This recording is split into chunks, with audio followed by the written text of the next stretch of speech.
Hello and welcome. I am Matthew Goodwin from WashU in St. Louis, and I'm joined by two of my colleagues, actually two of my mentors, former mentors and current mentors, to talk about some issues in spinal oncology. So I'll let them introduce themselves, and then we'll cover a few topics. My name is Larry Lo. I'm a neurosurgeon at Northwell Health in New York. Hi, my name is Dan Sciubba. I'm a neurosurgeon at Northwell Health in New York as well. So I think to get started, we're going to cover a little bit of biologics, and I'm glad you both are here because I've worked with both of you, and we've talked about some of these issues. I'm still not sure I have all the answers, or I'm still not sure I have a lot of the answers. And so I'll start by talking about primary tumors. Okay. And maybe we can start with you, Larry. When you deal with a primary tumor and you do a resection, Right. and then you do a reconstruction, Right. what are you using for bone, just at a basic level? Because we're going to get into kind of what biologics can and couldn't be used, and what we think, and what's legal and not. Right. But what do you think about when you start doing your reconstruction in terms of fusion and what you want to put in there? So I think for a primary, typically the goal is sort of long-term survival. So those are the cases where I would say the reconstruction and getting an osseous fusion is just as important as actually the oncologic resection. So in that scenario for a primary tumor, I typically like to use the patient's own bone, ideally some type of a vascularized flap, vascularized bone, and incorporate that into the fusion bed to try to get the bones to heal as much as possible. I think that oftentimes we underestimate the value of a good osseous fusion for the primaries, and although they've been cured of the cancer, we might be dealing with multiple operations in the future to try to deal with the complications of pseudoarthrosis. So I do think that those are the cases where when the tumor comes out, it's almost like a reset. And now, okay, let's work on the actual reconstruction. And I would argue that compared to a metastatic spine tumor, the reconstruction is equally important as the resection itself. So using a vascularized graft, for example, for your reconstruction, Dan, you feel the same way? Or is there an issue with time if you're going to do that in terms of harvesting, putting it in? Is there ever a time when you're not going to do that? Yeah, so it's a good question. So I think part of your question, if I'm thinking about it, is this is like a lot of work, to get a vascularized graft or to get some really good bone in there. Larry, I agree with him, already illuminated some of the issues that if you are successful in controlling the cancer and the tumor, you have created a degenerative patient. And if you don't have a solid fusion, which the chance of taking a large piece of bone out and not fusing, the chance of that having hardware failure is high.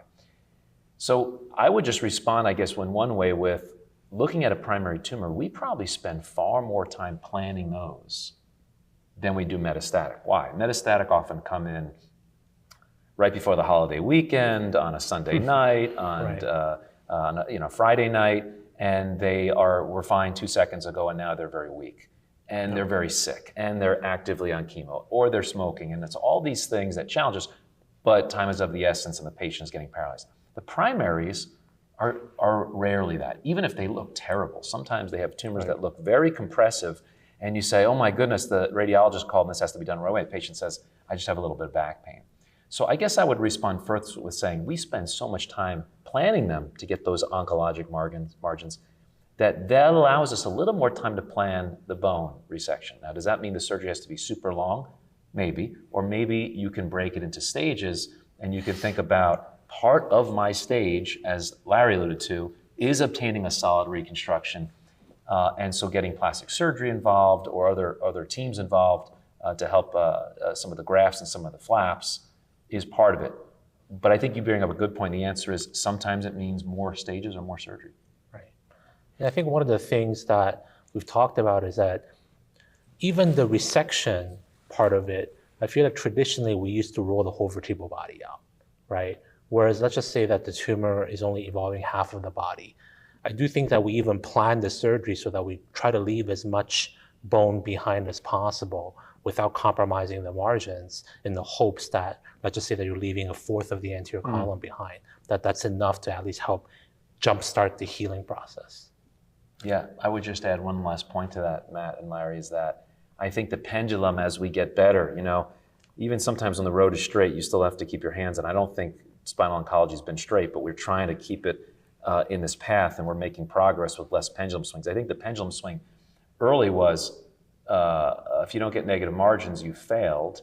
And some people say, hey, we did our best. And we push it so far to say, we need negative margins at the cost of everything, at the cost of function, at the cost of deformity to the patients, what they look like, not just spinal deformity. And you'd say, hey, I got your tumor out. And now I think we're coming back to, do we have to be as destructive? And can we still get a negative margin? And so we really want both. We want that negative margin, but we won't want to have the patient have multiple failures and multiple wound complications and maybe a deformed appearance. And I think probably the same thing as you'd know more than I is about extremity issues. How far do you have to amputate an extremity to get a good margin without taking function? I think we're thinking the same way in the spine. You know, I saw somebody presented a case a few weeks ago at a course, and my comment at the end of it was, don't show Dan Sciubba that case, because it was an intralesional resection of a chordoma. But in reality, it was a patient, you kind of brought up how far, we kind of swung all the way this way. It was a patient who was older, frail, and it was kind of at that edge of, could they have an en bloc? I wasn't sure that they could. And maybe I didn't meet the patient, maybe they could, but we had a patient recently like this who we weren't sure could have an en bloc. And we were, debating taking one of her verts and a couple of her roots in her upper cervical spine, or mid-cervical spine actually. And that was the exact question that got brought up was how far can we push it? If they're 80 and their BMI is 40 and they're a smoker, well, maybe they can't get an en bloc. Maybe they shouldn't get an en bloc, right? I don't know where that line is, or if either of you have an opinion about that. Yeah, I think that I will tell you that I have, to use a case example, I have a patient who just sent to me, had 7 surgeries.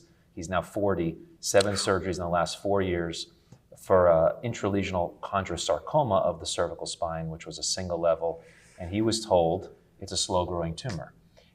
I don't know if that's untrue, but the fact of the matter is, for someone who's 40 who has no local control, I mean, you really have to extrapolate a lot to say, how slow does it have to grow to not be a problem? So in 4 years, he's had 7 more surgeries and proton beam as well, and the tumor's as big as it's ever been when we operate on him.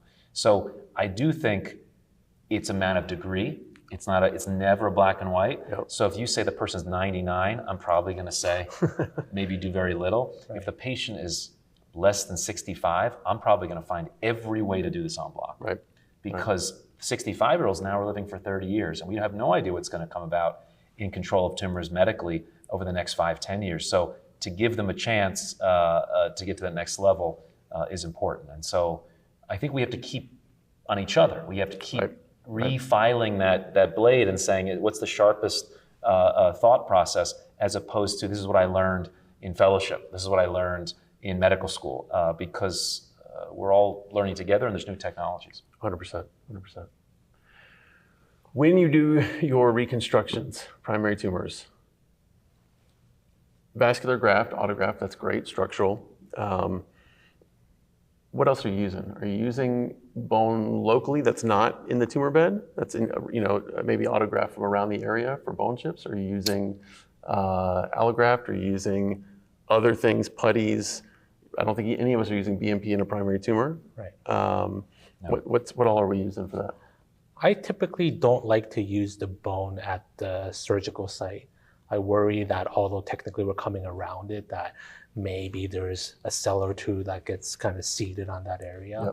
Yep. So I would say that generally for the patient's own bone, it's harvested from elsewhere, whether it's the fibula or the iliac crest.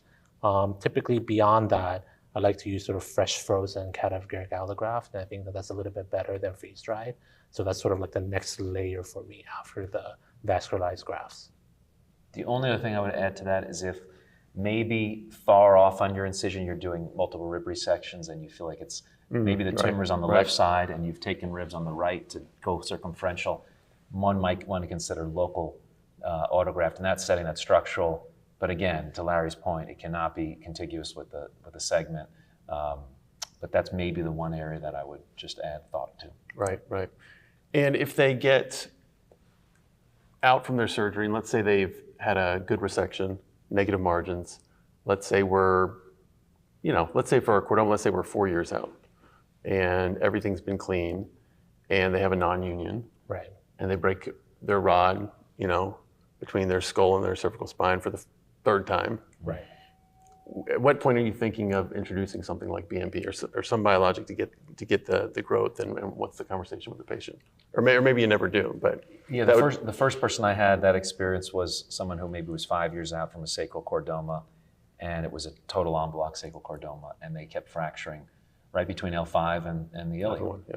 And I think we had fused them 3 to 5 or something like that. That was solid as a rock. We put a ring of femur between the two iliac wings. That was solidly fused, and the area that didn't fuse was between the trunk and the thoracic and the hips. And you just saw the little crack. You just saw that little pseudo, and you say, but the rods are breaking right there. And so that was a case where I talked to the family about saying, you've been 5 years out from a chordoma resection. It's contraindicated. This might be something we consider off-label. Long discussion about it, documented long discussion. And we used bone morphogenic protein off-label in that setting, and the patient healed. But I think I was quite, we were safe in that. In a virgin case, I would not feel compelled with that. And I don't think anyone would support it if that tumor came back. They'd say, well, did you do a good job, or did you make it happen with that? So I think that is a situation where if they're pseudoing and you're years out, it's a consideration. Similar thoughts? Yeah, I think so. I actually have an upcoming case next week where the original index operation, I think, was in 2017 or 2018. And it's actually the second time that I will be taking the patient back for lumbosacral pseudo after an L5 chordoma.